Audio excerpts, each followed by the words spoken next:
Maliwanag pa sa sikat ng araw ang sinasabi ni Attorney Claire Castro kahapon sa kanyang press briefing kung bakit hanggang ngayon wala pang desisyon ang Pangulo sa barangay at SK election.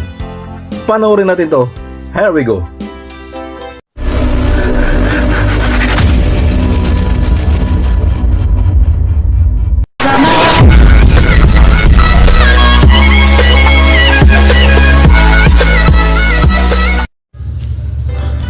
Hello! Isang mapagpalang araw po sa ating lahat mga kapobre.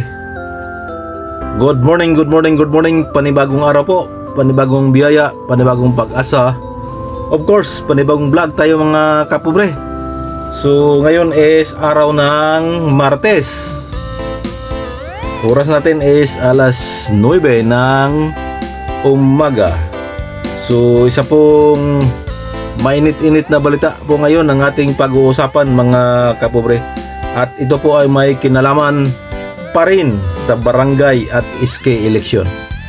So mga kapobre is kahapon ay nakita ko yung press briefing ni Madam Claire Castro, ang ating spokesperson ng Malacanang. So kahapon po ay natanong po siya kung bakit, kung ano na daw ang nangyari doon sa term setting bill na pinasa ng Kongreso at Senado. At mga kapobre, tunghayan po natin, ito po ang sagot ni spokesperson Madam Claire Castro. Here we go. Ma'am, has the President decided whether to approve or veto the proposed measure seeking to extend the term of office for barangay and SK officials and postpone the BSK? Nung tinanong po natin kanina, wala pa po natatanggap na enrolled bill. Kapag ka po natanggap na po, pag-aaralan po yan mabuti para po mapirmahan kung dapat mapirmahan. Sang-ayunan kung dapat sang-ayun. So yun po. Di ba? Yun lang pala ang dahilan kung bakit hanggang ngayon wala pa ring desisyon si Pangulo. Nanggaling na mismo sa bibig ng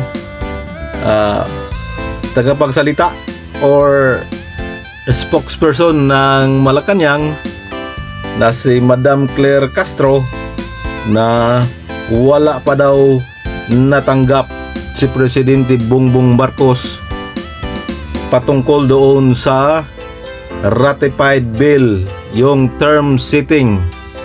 Sabi niya wala pa daw natanggap na enrolled bill si Pangulong Bongbong Marcos. Kaya wala pa, kaya nga hindi pa na desisyonan. So pag natanggap na daw yun, yun na. Kung desisyonan daw ng Pangulo or sa sangayunan, so magkaalaman na yan. But before that mga kapobre is ngayon ay July 11 na po.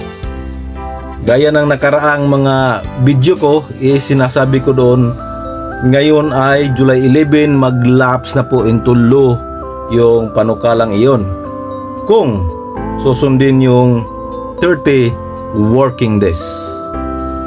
So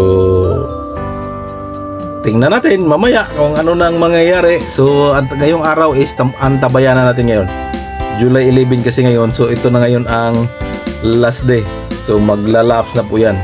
So dito na po papasok ang ating spekulasyon na talagang wala na pong eleksyon kasi naglaps na po ngayong araw.